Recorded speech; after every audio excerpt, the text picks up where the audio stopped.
Hello friends, આજે આપણે બનાવવાના છીએ ફરાળી પેટીસ. એના માટે મેં અહીંયા બટાકા બાફીને મેશ કરીને રાખેલા છે. આ આરાનો લોટ છે બાઇન્ડિંગ માટે.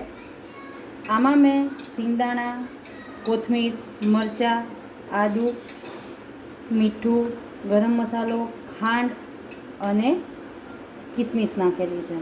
આમાં તમે મસાલા છે એ તીખાશ માટે કે તમારા સ્વાદ માટે વધઘટ કરી શકો છો. આ મેં બધું મિક્સ એટલા માટે કરી નાખ્યું છે કે આપણે મરચાંને એને ખાંડીને કંઈ કટકી મોઢામાં આવે, કોઈને ટેસ્ટ ફાવે ના ફાવે, આમાં ક્રશ થઈ જાય એટલે કોઈને ખબર બી નહીં પડે. અને અહીંયા છે લીંબુ ખટાશ માટે.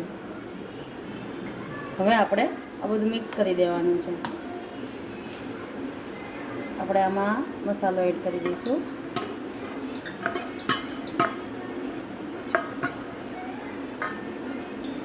અને ઘણી જગ્યાએ બફવડા પણ કહેતા હોય છે, ઘણી જગ્યાએ પેટીસ કહેતા હોય છે.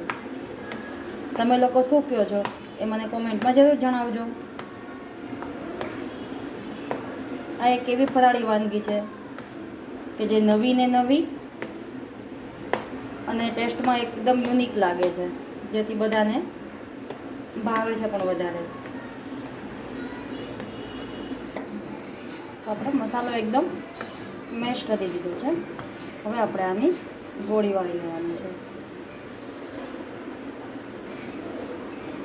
આવી રીતના ગોળી વાળી અને આપણે આમાં લોટમાં ફેરવી બાઇન્ડિંગ કરી લેવાનું છે, જેના હિસાબે ઉપર એકદમ ક્લિયર થઈ જાય.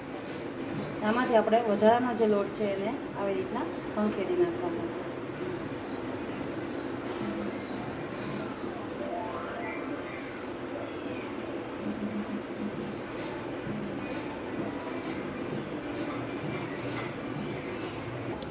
તો આપણે આ રીતના બધી પેટીસ બનાવી લેવાની છે. હવે આપણે અહીંયા ઓલરેડી પહેલેથી તેલને ગરમ થવા મૂકેલું જ છે.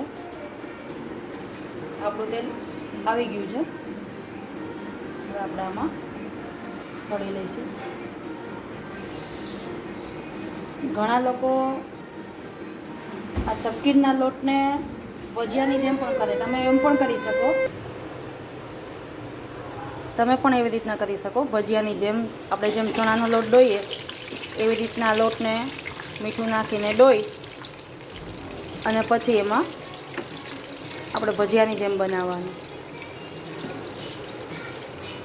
પણ એમાં લોટનું પડ એકદમ થીક થઈ જાય છે. બંને રીતથી તમે કરી શકો. હું આ રીતથી કરું છું. એકવાર આ રીત પણ ટ્રાય કરજો. આપણે આને ગોલ્ડન બ્રાઉન રંગની થવા દેવાની છે પેટીસને.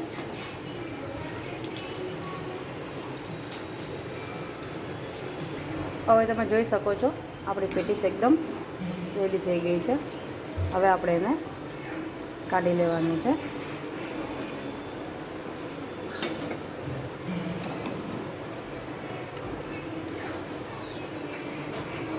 જોઈ શકો છો તમે પેટીસનો કલર.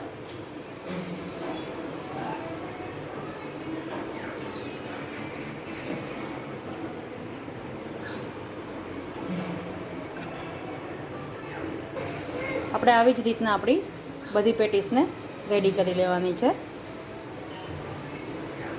તો ફ્રેન્ડ્સ, રેડી છે આપણી ફરાળી પેટીસ, જેને આપણે આંબલીની ખાટી મીઠી ચટણી અથવા તો તમે ગ્રીન ચટણી સાથે પણ ખાઈ શકો છો.